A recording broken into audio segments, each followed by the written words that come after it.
What is up, guys? Now, I haven't been around for a little while, and I'm sorry. I've been in LA, and then I came back, and I was jet lagged and just knackered all the time. But I'm feeling better, and we're going to go straight into our tier list now. I haven't done some of these for a little while, so we're going to go through role by role, and today we're going to be looking at AD carry. Remember as well, there is a giveaway going on right now, and I've got a couple of $10 RP cards to give away. The link is down in the description. There are a bunch of different ways to enter, but just being subscribed is enough to get you in with a chance. So first up on this list, at number 5 is going to be Ashe. And you know that I think Ashe is pretty good. Like, I've done a proper guide on her, I've put on my previous top 5s, and it's not that she is weaker in herself, it's that the meta around her is different. The meta right now has changed from these big brute force tanks into more of a carry orientated junglers and top laners like Irelia and Nidalee, for example. So those champions have a gap closer, they have a lot of damage, and if you have no escape as an AD carry, you're going to really struggle to deal with them. The good points about Ashe are still there though. Her ultimate is still overpowered. It's ridiculous. You can win your lane by doing that. You can win the whole game by doing that as well. In lane, she is a lane bully still. She has a really high range and she has really good damage. And that damage is not just in lane. It's in the lane phase, mid game, and even late game as well. Her late game is insane. I mean, she has her range, she can shred tanks with her Q, and she does a lot of damage with that passive. So as you can see, like, the things that make her good are still there, right? She still has a lot of damage, she still has that utility, but it's just the weaknesses are now more relevant, I guess. Her having no escape really does hurt her, and she takes time to kill people, which is really not good against these assassin carries. She needs more items to really deal with these kind of people. Like, ideally you want 3 damage items and a defensive item to really be able to kill them before they can kill you.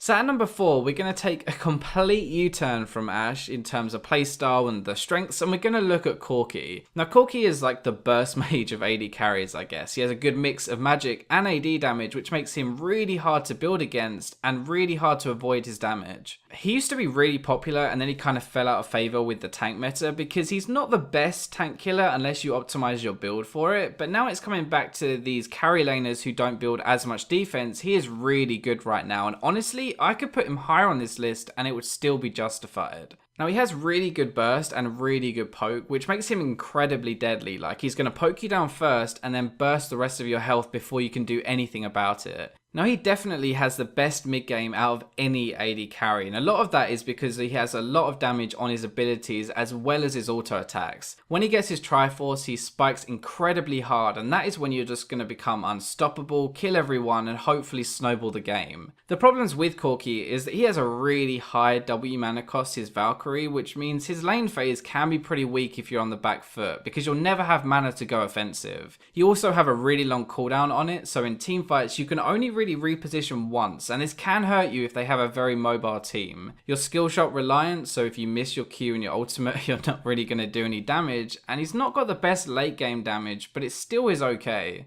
So at number 3, this might be a little bit of a surprise, but hear me out, okay? And we're gonna have Jinx. Now, for the similar reasons as we have Ashe lower down this tier list now, is Jinx is at number 3 instead of at number 1. Yes, she snowballs really hard. Yes, she has this ridiculous late game and a huge amount of damage, but the problem is that she has no escape, and the assassin meta that's coming back now is absolutely ruining her. Now that doesn't mean she's bad at all. I honestly think she's still really, really good, but it just makes you slightly more team reliant, which is why I'm hesitant to put her above the other two. So as we said, her pros, like, she has this ridiculous range that makes you very safe in team fights. She has an attack speed steroid if people get too close, you're passive to clean people up, and a really, really good mid to late game. So every AD carry has quite a few weaknesses right now in this current meta, but the things I want to focus on are that she has no escape and she doesn't have the best lane phase after that ultimate nerf. This actually affected her kill potential in a 2v2 skirmish quite a lot, which means everyone else on this list can actually bully you in lane and you're probably going to come out behind. As I said before, she has a tough time against assassins, and if you do come out of lane behind, then your mid game is really going to suffer. But on the other hand, if you do get ahead in lane, then you're still going to roll over everyone.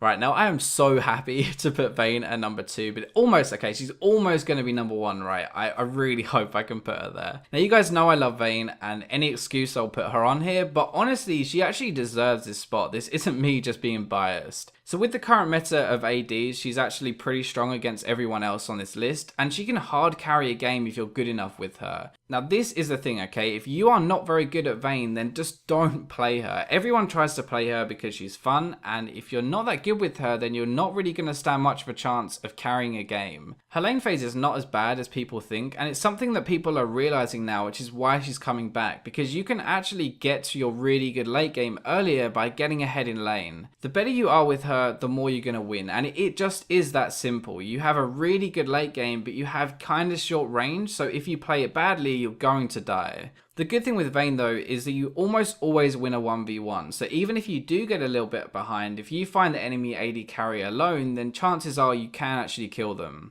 So one of the biggest weaknesses with Vayne has always been that you can be bullied in lane and get behind if you don't trade properly, or if they just pick a really strong laner. The biggest thing that people actually don't really think about is that you are really weak to AoE damage in teamfights. So if they have a really AoE heavy comp like a Rumble and a Ziggs for example, then you don't really want to pick Vayne. Now she isn't as safe as other AD carries, she kind of has to go in to do damage, and she's one of the hardest to play, so if you want an easy game, then do not pick Vayne.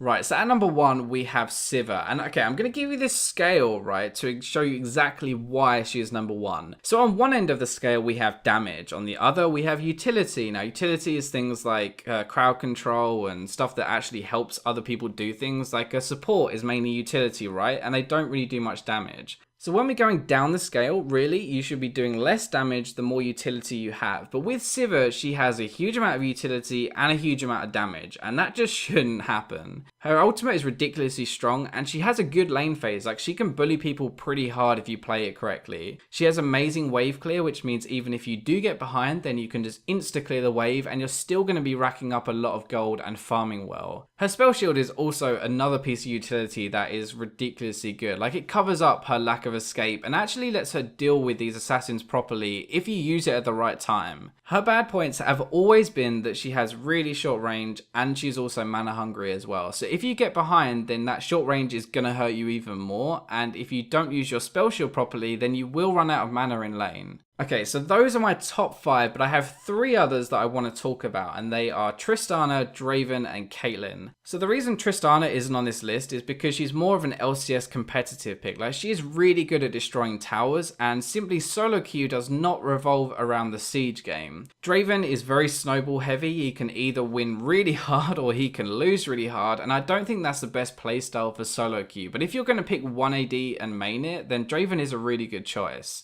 Okay, so finally Caitlyn. Like, this meta right now, everyone is fighting mid game. There are tons of dragon fights, there's tons of grouping, and Caitlyn doesn't really fit with that. Like, she has a good early, weak mid, and good late. So the reason I'm going to mention her, even though she doesn't really fit in this meta properly, is because gold and below, I actually think she can be really strong, because you can bully your opponent and you can literally make their lane phase hell. So that wraps up my top 5, and I actually put a bit more detail in it this time, so I hope you guys enjoyed that part. But as always, if you don't agree and you have another favourite champion that you think should be there, then pop it down in the comments and let us know why. That's all for this time though, so I'll catch you in my next video.